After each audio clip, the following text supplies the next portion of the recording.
हरे कृष्णा, राधे राधे, जय माता दी फ्रेंड्स। आज की इस वीडियो में हम जानेंगे नवरात्रि के 9 दिन स्थापना दिवस के बाद सुबह शाम की पूजा हमें कैसे करनी है, क्या नियम है सुबह शाम की पूजा के, पाठ हमें कौन से करने हैं, व्रत ना कर सके तो क्या करें, और शाम की पूजा में हमें भोग क्या लगाना है, क्या हवन हमें दोनों टाइम करना है। तो ऐसी बहुत सी जानकारी है नवरात्रि से जुड़ी जो मैं इस वीडियो में आपको देने वाली हूँ, तो प्लीज़ वीडियो को पूरा देख लीजिएगा। तो कल हमने आपके साथ प्रथम दिवस की स्थापना पूजा हमने शेयर की थी, जो कि वीडियो मेरे चैनल पे है, आप देख सकते हैं। तो फ्रेंड्स, सबसे पहले तो देखिए, चैत्र के नवरात्रे बहुत ख़ास हैं, ठीक है। आप अगर शादीशुदा महिला हैं तो आप अपने घर के ही नवरात्रे करें। घर कौन सा?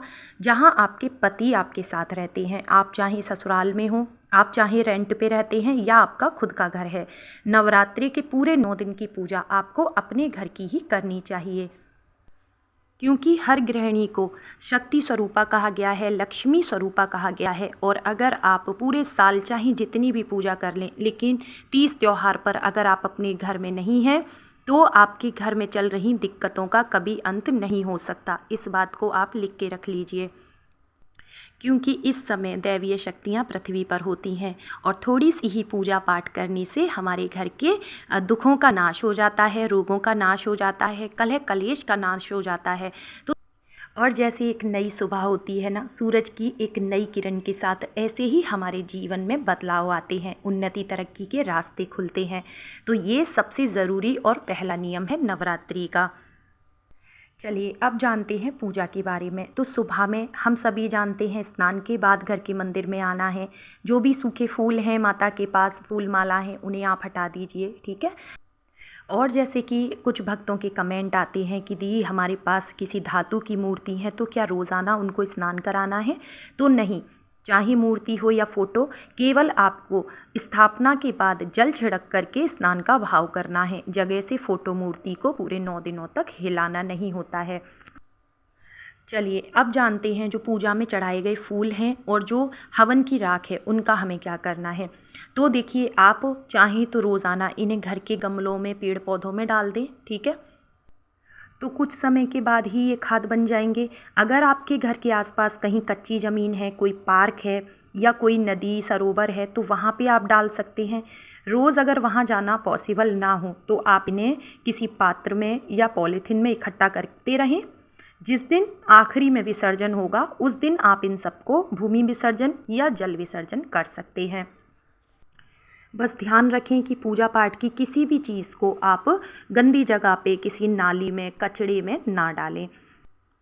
और आप चाहें सुबह की पूजा कर रहे हैं या शाम की, ध्यान रखें जो भी दीपक हैं वो आपको साफ़ ही जलाने हैं। गंदे दीपक में दोबारा से पूजा नहीं करनी है।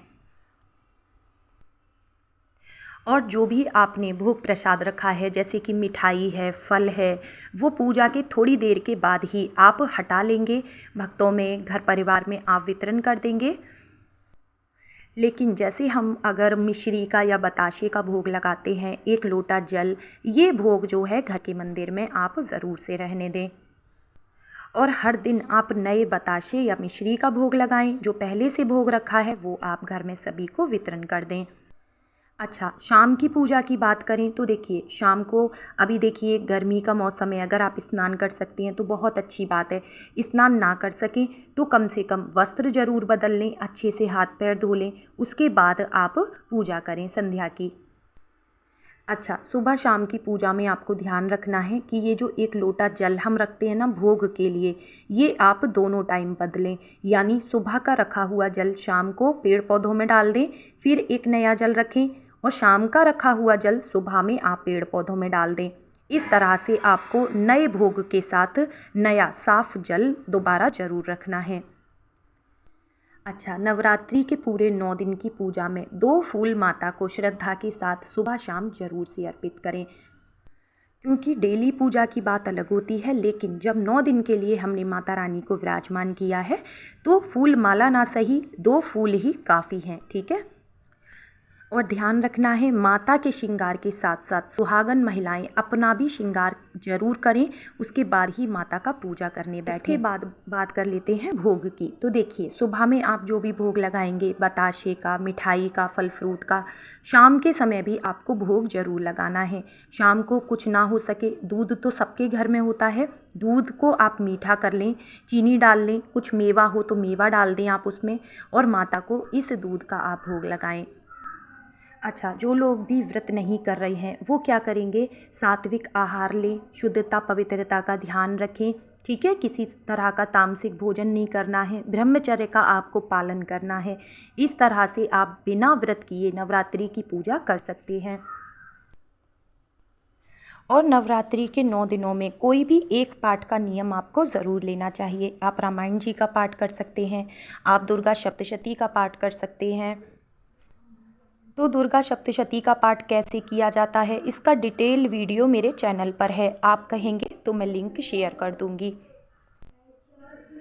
या इसके अलावा आप सुंदरकांड या हनुमान चालीसा के पाठ का नियम ले सकते हैं। फ्रेंड्स, जो भी आप पाठ करेंगे ना इन दिनों में, वो पाठ आपका सिद्ध हो जाएगा।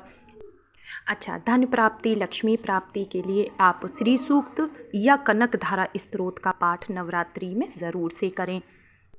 और जो भी आप हवन या अग्यारी करेंगे, या तो आप सुबह में करेंगे स्नान के बाद जो पूजा होगी, ठीक है। शाम को अगर आप हाथ पैर धो के आप ऐसे ही पूजा कर रहे हैं तो उस पूजा में हवन नहीं किया जाएगा, ठीक है। अगर आपको दोबारा शाम में हवन करना है तो स्नान करना बहुत ज़रूरी है। इसके बाद लौंग कपूर से आरती करेंगे। कपूर आरती माता की ज़रूर करनी है, तो आप अलग से लौंग कपूर जला सकते हैं, या घी के दीपक में ही आप कपूर और एक लौंग का जोड़ा डाल लें। इससे आप माता की प्रेम पूर्वक आरती करें। और शाम की पूजा में ध्यान रखें, तुलसी जी के पास दीपक और घर की दहलीज पर दीपक आपको ज़रूर से जलाना है। और दक्षिणा आप पहले दिन या आखिरी दिन भी पूजा में चढ़ा सकते हैं, या रोज़ का आप नियम ले सकते हैं। 2 रुपये 5 रुपये रोज़ आप आरती के समय दक्षिणा चढ़ाएंगे। बाद में वो सब दक्षिणा आप किसी कन्या को या किसी ज़रूरतमंद को या किसी ब्राह्मण को दे सकते हैं। और पूजा का कोई भी सामान आपको पूरे 9 दिनों तक जगह से नहीं हिलाना है।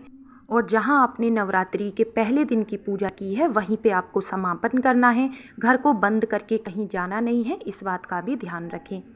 तो आई होप आपको वीडियो पसंद आया होगा। वीडियो अच्छा लगा हो तो लाइक कमेंट शेयर करना, कोई सवाल हो तो पूछ लेना। मिलती हूँ नेक्स्ट वीडियो में।